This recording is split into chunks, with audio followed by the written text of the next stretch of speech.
बबन गिरी महाराज, इनका सवाल है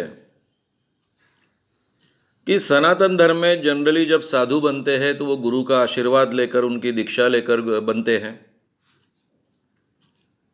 मैं अपने जीवन में साधु बना, भगवे वस्त्र परिधान किए, मैंने किसी का साधु का आशीर्वाद नहीं लिया, किसी की दीक्षा नहीं ली, और मैं भगवे वस्त्र परिधान करता हूं, फिर भी मैं अंधश्रद्धा निर्मूलन का काम करना चाहता हूं, तो लोग ऑब्जेक्शन लेते हैं, तो क्या करूं? देखिए, लोगों का ऑब्जेक्शन लेना तो स्वाभाविक है, क्योंकि हमारे भारत में साधु की पहचान भगवे वस्त्र से होती है, और भगवे वस्त्र की पहचान जो होती है वो एक साधु के लक्षण के साथ में जोड़ी गई है। अब साधु के बारे में समाज में बहुत आदर है और डर भी है, क्योंकि साधु में बहुत आध्यात्मिक शक्ति होती है, दैवी शक्ति होती है। उनका गुस्सा आया तो हमारा नुकसान कर डालेंगे, ये कहानियां बचपन से सुनी रहती है। तो साधु को कोई भी आम इंसान नहीं समझता है, ये तो वास्तविकता है। और अखिल भारतीय अंधश्रद्धा निर्मूलन समिति का आंदोलन जब से हम चला रहे हैं, तब ये लोग जो ठगने वाले होते हैं उसमें मैक्सिमम लोग साधु निकलते हैं। यानी लोग उनको साधु समझते हैं, हम उनको बाबा कहते हैं, हम साधु शब्द का कभी उपयोग नहीं करते, लेकिन लोग उनको भी साधु समझते हैं। साधु, बाबा, सन्यासी, सब लोग एक साथ जोड़ते हैं। इस कारण भगवे वस्त्रों के साथ में आपका एसोसिएशन कुछ लोगों को अखरना और विरोधाभासी लगना यह स्वाभाविक है। लेकिन स्वामी विवेकानंद जी भी भगवे वस्त्र पहनते थे और उन्होंने अंधश्रद्धा निर्मूलन के क्षेत्र में बहुत बड़ा योगदान दिया है। लोगों के अंधविश्वास दूर करने के लिए उन्होंने बहुत प्रयास किए हैं। उन्हीं की परंपरा के स्वामी अग्निवेश है। स्वामी अग्निवेश भी भगवे वस्त्र परिधान करते हैं और वो भी बड़े पैमाने पर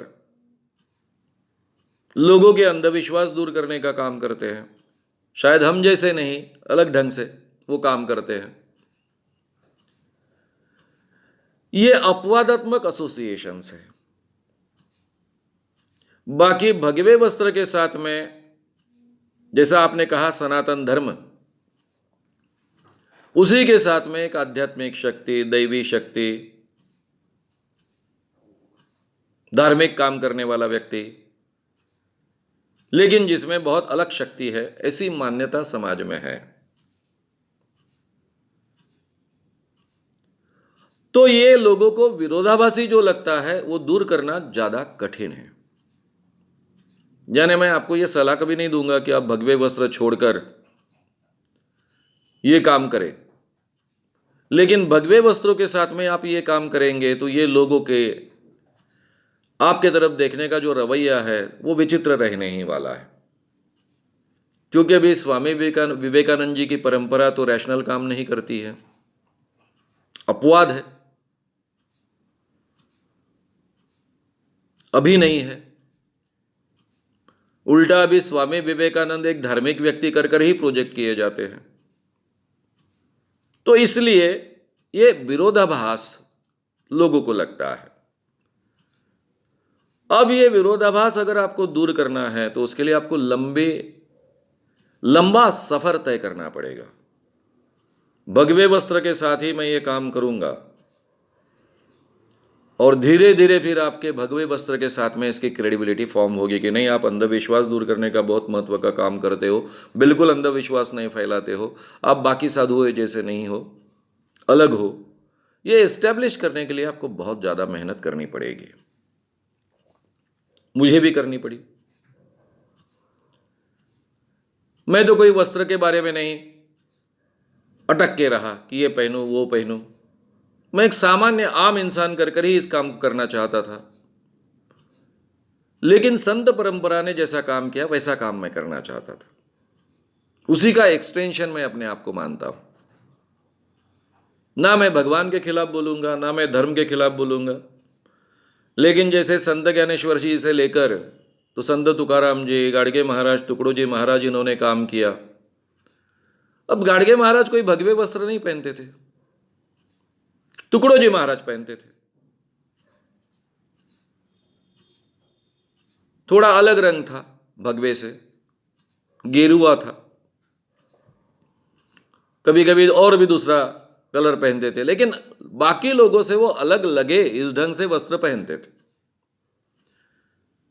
गाडगे महाराज कई बार सफेद वस्त्र पहनते थे, कभी कभी इतने चित्र विचित्र रंग के वस्त्र पहनते थे कि एक ही शर्ट में कई रंग रहते थे उनके।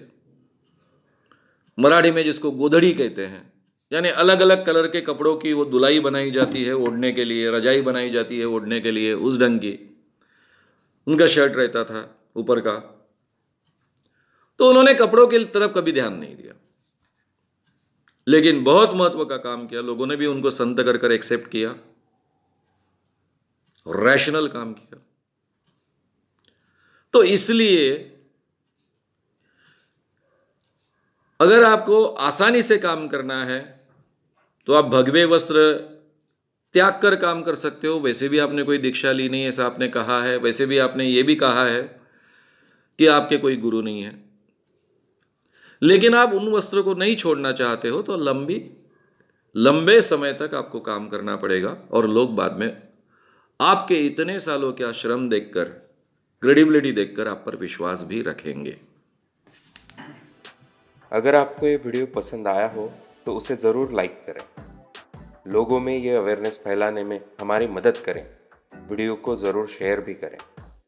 तो हमारे YouTube चैनल श्याम मानव को विज़िट करें। ऐसे सारे वीडियोस का आनंद लेने के लिए हमारे चैनल को सब्सक्राइब करें। उसके लिए सब्सक्राइब बटन दबाएं। नए वीडियोस का नोटिफिकेशन पाने के लिए बेल आइकन दबाएं।